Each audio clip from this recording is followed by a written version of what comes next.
Hello and welcome to a brand spanking new CraftySimulations video. Now before we go on to the subject of today's video, an apology. Now, I like to create, obviously, content around my work schedule and certain time I can actually do it. And I normally set it up so that I create a content, or create a video even, right before my working week. Unfortunately, last week I wasn't able to, due to the fact of the dreaded man flu. This is the first time, well, last couple of days now, the first time when I've been actually able to talk, which some would say is a bad thing, but it is the first time I've been able to actually get onto the flight simulator because I just couldn't do anything computer related, so I do apologise. You know, it is one of those things, but I thought to myself, while I was laid there sneezing and all the rest of it, I thought to myself, what aircraft can I do for a new video, or create a video around? And the last video I did was the Aeroplane Heaven Hurricane. Well, you can't really mention the Hurricane without mentioning this. This is a Supermarine Spitfire by Aeroplane Heaven, and I thought it would be a good aircraft to do a video around, sort of a continuation from the Hurricane. Now, the Hurricane is the latest aircraft even that Aeroplane Heaven have created, and they made it with some absolutely fantastically awesome sounds. The Spitfire here has been out for some time, and this is the Mk1A Spitfire, by the way, but it is an early Spit, and it does not have the fantastic sounds of the Hurricane, even though they are essentially the same engines.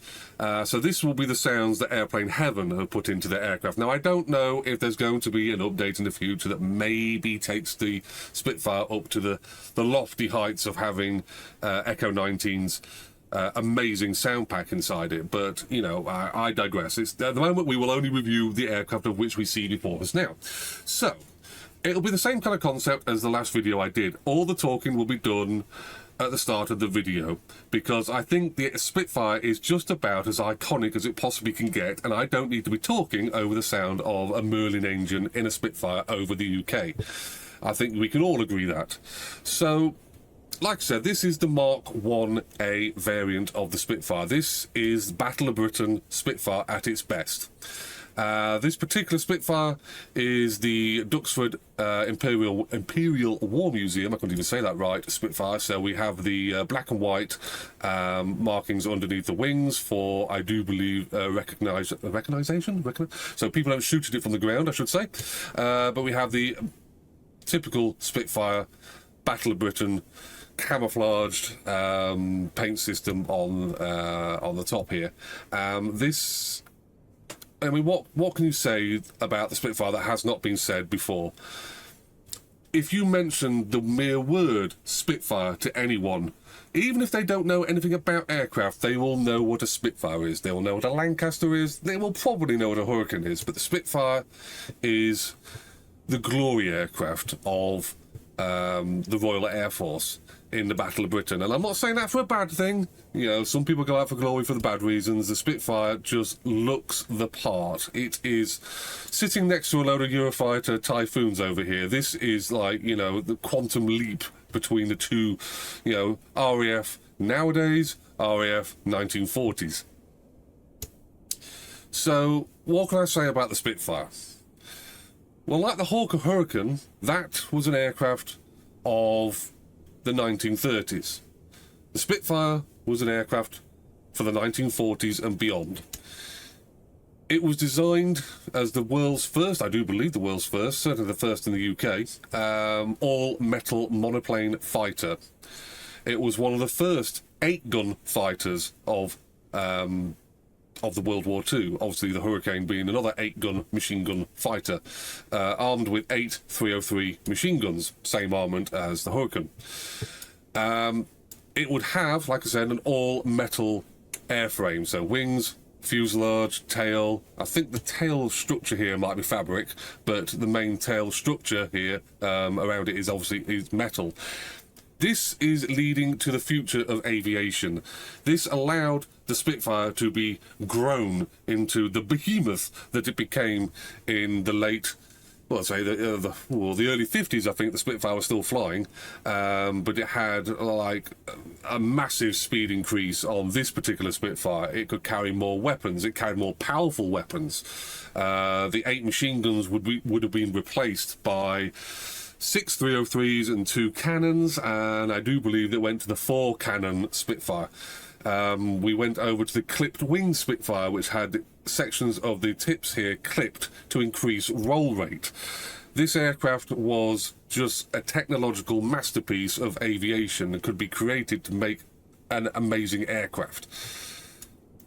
Obviously, being a all-metal fighter also leads to be a bit of a problem, because if the bullets don't hit anything of any great importance, let's say they hit back here and they go straight through, you have a hole this side and a whopping great big hole this side. So you have 2 big metal panels that you have to replace. And this takes time. This would keep the Spitfire out of action whilst the metalwork was being created. Now, the Hurricane had a fabric fuselage, so the bullet would just whiz straight through. As long as it doesn't hit anything important, you can just put a patch over the hole and the aircraft flies 20 minutes later. The Spitfire, like I said, was armed with 8 303 machine guns, pretty much the same ammunition as the Hawker Hurricane. The machine guns, the 303, like I said in the previous video, didn't pack the most punch. Against the fighter, yeah, you could concentrate that 8 303 barrage of bullets and do some damage. Against a bomber, it was more like pecking little holes in a thing. If you didn't hit the engines, or dare I say the aircrew, then you probably wasn't really going to do a lot of damage to the bomber. Like I said, this was also retrofitted to carry cannons. They take away a couple of the machine guns and put 2 cannons onto the wings to give the Spitfire the extra punch it needed. External ordnance, Battle of Britain days, like I say, it was just machine guns, but it was capable, I do believe in D-Day, of actually carrying a fuel tank, a centerline fuel tank here, because this was one of the Spitfire's problems, which was the range, but it also could be replaced with a small free-fall bomb. Now, I say problem regarding to the fuel, regarding to the range. In the Battle of Britain, the Spitfire and the Hurricanes were interceptor aircraft. They were designed to be sitting on the ground. Radar would pick up the approach of enemy aircraft. The formation, the squadrons that were needed would be then scrambled to intercept the enemy formation. They would dogfight, they'd be dogfighting over their own territory, and they would land again, hopefully, and they were doing this 3 or 4 times a day during the height, I should say, of the Battle of Britain. Now, move on a few years, the Spitfire still in service, the Hurricanes kind of moved on a little bit and been replaced, but we're now in the continent, we are now fighting and taking the offence to the Germans, and the Spitfire did not have the range to fly. It was an interceptor. So it couldn't really fly from England to France, doing a large amount of dogfighting or ground strafing, and then get back to England. So what it would have is a fuel tank, like I say, mounted into a centerline position here. And like I say, it could also carry a bomb if it was necessary. But this increased the aircraft's range. I don't know what the official range is on the Spitfire, but that was the only way he was going to increase the range of this beautiful aircraft. What else can we say about the Spitfire? Well, obviously, the main thing the Spitfire is known for is the elliptical wing. Designed by a genius, I think is one way of describing the Spitfire's looks. It just looks absolutely amazing. Even this early 1940s variant, a Battle of Britain variant, it just looks absolutely fantastic. And if you go up to the beefy Griffon engine Spitfires with the longer noses, the four-bladed prop, I should say, they still have the elliptical wing. Obviously, like I say, clipped wing variants were brought into the mix, and basically this was to improve roll rate of the aircraft.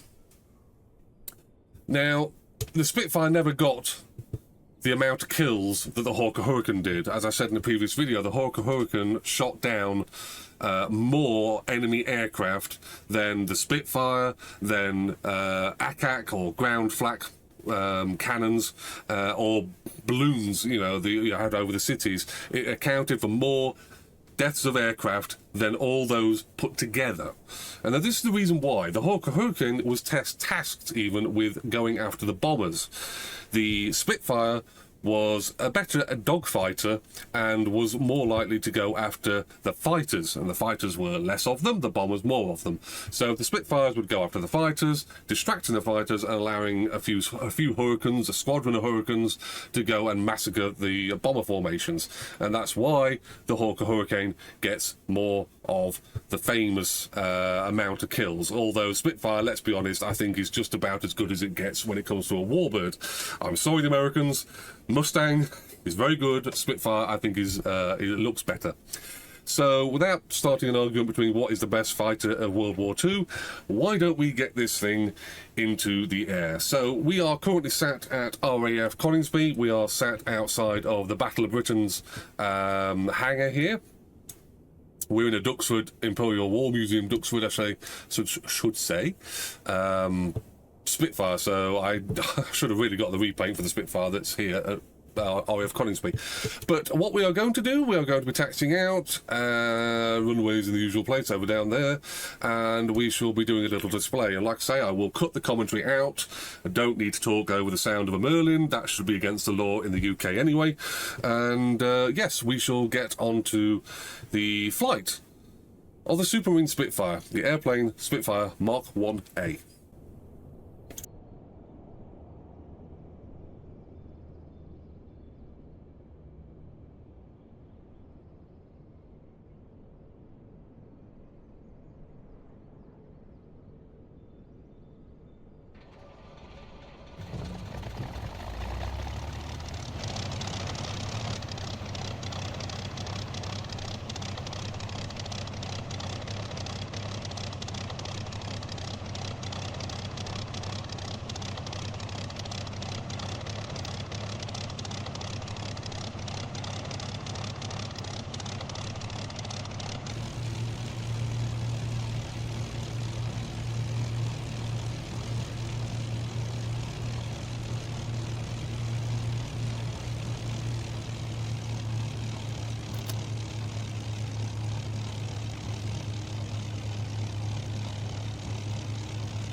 So, there we are.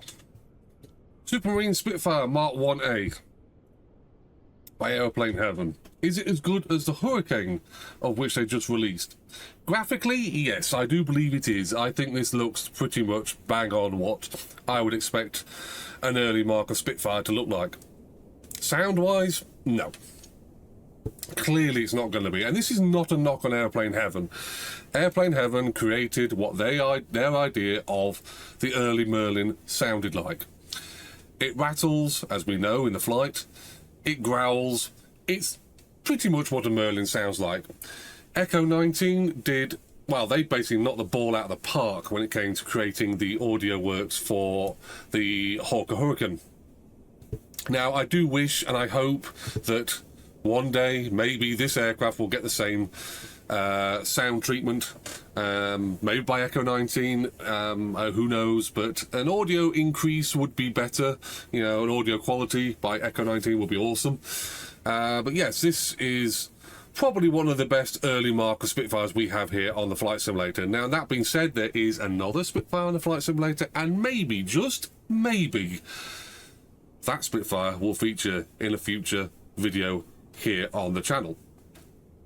So I hope you've liked this video, and like I said, I do apologise for the lack of there not being a video last week. That's why this one's up now, and I will hope to see you guys in the virtual skies here on Flight Simulator in the future very, very soon.